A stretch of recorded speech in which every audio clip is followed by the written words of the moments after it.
So good morning folks, welcome to Flamborough Head. So I decided last minute thing to change my location to Flamborough Head rather than Robin Hood's Bay.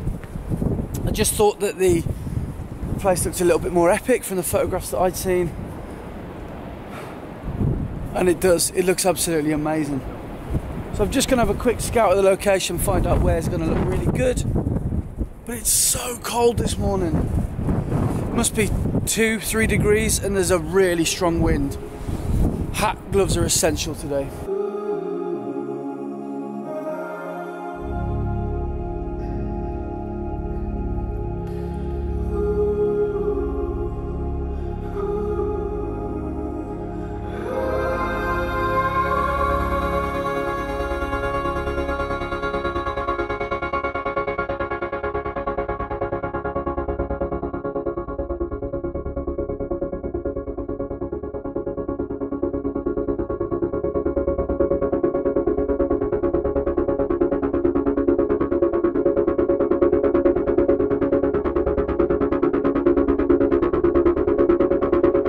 Wow, this is epic.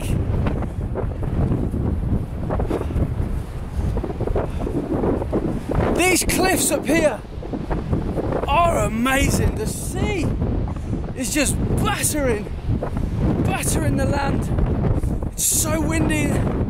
It's so windy today. It should make for some really cool shots. The sun's coming up, but I actually quite like the greys and the blues of this scene.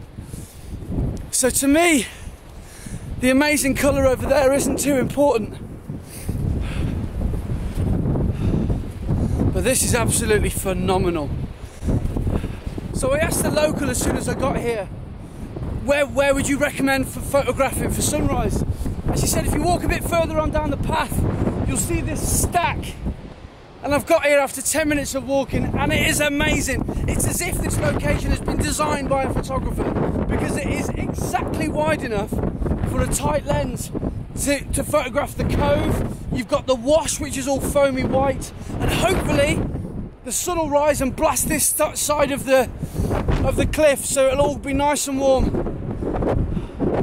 This is so cool. This is why we do it. This is why we do it.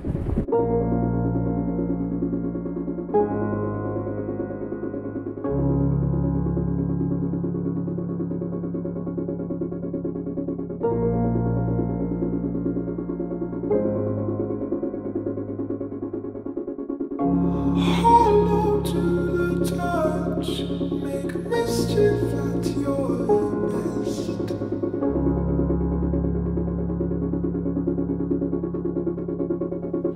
I follow at the cuff, fake belief and rest.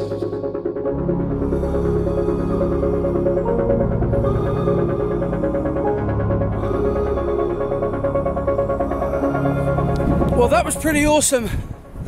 Managed to get a couple of shots, managed to get the wide. I got a couple of tighter shots on the stack.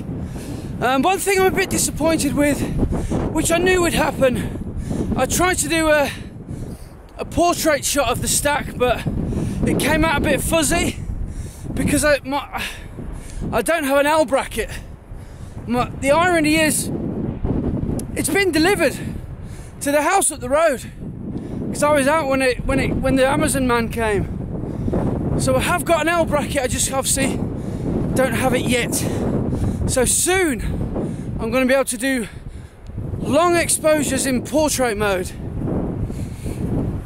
But I'm pretty happy with what I've just got. And before I head back, I'm going to do one more shot, which is down on the beach. I keep calling it King's Landing, but it's called North Landing. Sounds a little bit Game of Thronesy. So one more shot on North Landing, then we'll have a chat in the car.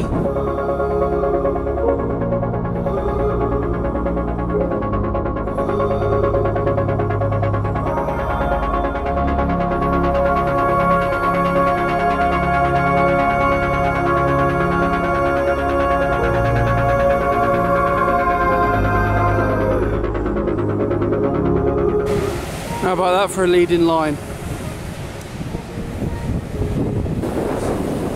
Whoa, this is a big wave. Have I better reverse? Yes, perfect. It is amazing when that happens, because the white sea foam just reflects the bright blue sky, and it's just become, the whole scene becomes so light, and just to the naked eye it's wonderful just to look at.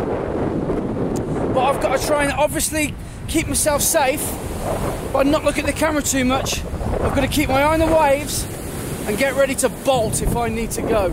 So I haven't got any wellies on today. So I'm just going to spend another 10 minutes down here. I'm just doing some long exposures with the big stopper.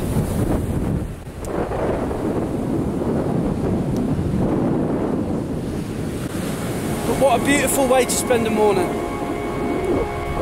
Love it.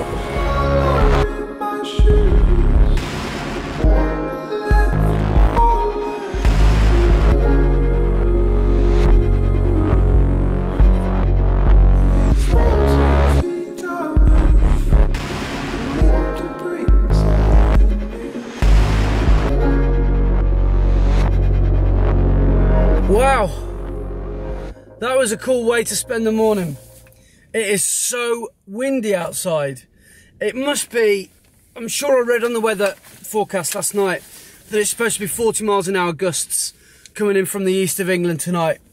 And, sorry, last night. And the wind has really picked up now. But I think I managed to get at least one decent shot. The few I did down by the beach, I'm not so keen on. I don't know. It was a little bit dangerous as well. And two things. First of all, I would recommend getting here at sunrise if you're going to come and shoot this location, because you don't have to buy a ticket. You're gone before anyone's got here. And the second thing is, it's so close if you park to the beach and the little walk. It really is a well located. It's not a very well kept secret, that kind of beach, but it's very accessible to all, I'd say. But one thing I would say as well is maybe try and time it when the tide is a bit further out. If the tide's all the way in, you get all this sort of horrible seaweed, and when the tide is on its way in as well, like it was for me, I'm constantly scared that I'm going to get soaked, or even worse, get sucked into the sea. So I would recommend trying to come when the tide's on its way out. Let's crack on, let's go home, and I need to try and stop off somewhere and get a coffee, because I need something to warm my cockles. Something annoying happened at the beach earlier. Do you remember when I got that new Gorilla Pod a few days ago? Yeah, well, I broke it already. So I've got to go and buy another one now. So that's another job for when I get back. And I'm just about to hit the road now. So I've been at Laura's mum's for a while. She's staying up with her mum, and I'm just going home. I've got a bit of work to do when I get back. Got to edit some more headshots, and I've got to edit the vlogs. Got to get everything in order before I go away next week, because it's the Caribbean. Let's hit the road and let's get into the warmth of the house. So I'm back, and in true fashion, haven't done any work. I've actually been catching up with loads of vlogs, because I've got really behind on vlogs. And you know, I'm sure you know this feeling that you like to keep you on top of your vlogs, because if you have a lot of people that you watch, then if you don't watch them for a couple of weeks or a week, then you've got like 40 vlogs to watch or something like that. So I finally feel like I've caught up. And while I'm on that point, because I'm going to end the vlog here, I just want to do a massive shout out to Chris Sale. You the man. Yes, I am watching you right now. I want to say, nice thumbnail. I just want to say thanks, Chris, for shooting the vlog that you did over at the Malvern weekend at the little meetup that we organised a couple of weeks ago. It was really fun. It was great, and it's so great to see that you had a good time. And it's brilliant to see that. It's brilliant to see other photographers' points of view. And everyone else that was involved on the weekend as well. You know, massive thanks again. I know that was a week or two ago. But I'm going to link Chris's vlogs. It's a trilogy. And trust me, this trilogy is better than... Let me think of a good trilogy. They're not really many good trilogies. There's normally a good first one and second one. Godfather would be the obvious point of view. Godfather 3 is quite famously rubbish. What's a great trilogy? Jaws? Jaws 1 and 2 again, brilliant. If you know a good trilogy, then name it below, but make sure that each one of the films are really good. Anyway, I digress. I'm going off piste. Check out Chris's vlog. I'm going to link him at the end, and make sure you subscribe to him. He's a fellow YouTuber, he's a fellow landscape photographer, and he's an all-round good bloke. And you can see from another point of view what we all got up to. So, it's been a long day today. Been awake since 5 o'clock and it's now 11, so I need to get some sleep. And one other thing happened today which is quite annoying. I'm away home from York.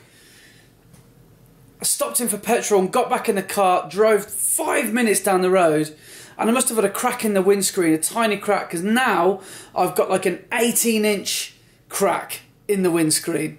So I don't know if that's going to cost me a fortune, or I should go through insurance, or... Anyway, that's just adult problems that I cannot be bothered to deal with right now. So that's the whole point of Sunday night, is to forget all that nonsense. Watch vlogs like Chris. And by the way, he even does a little section on me, which I find hilarious. Here we go. A huge thing. It was an absolutely brilliant one. You're welcome, Chris. If you're going to organise one for next year, I'll do everything that I can to make sure I'm able to attend. Brilliant. Here we go. Now, I'll be honest, the main reason for going to the Malvern weekend was to meet Andy. Oh, stop it. I've been watching his videos for as long as I've been watching YouTube, and he was one of the guys that inspired me to start up my own channel in the first place. Thanks, Chris. In real life, he's exactly the same as he appears in his vlogs. An idiot.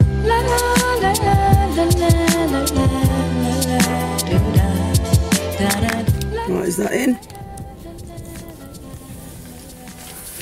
We've heard that a few times. And now I've got like an 18-inch crack.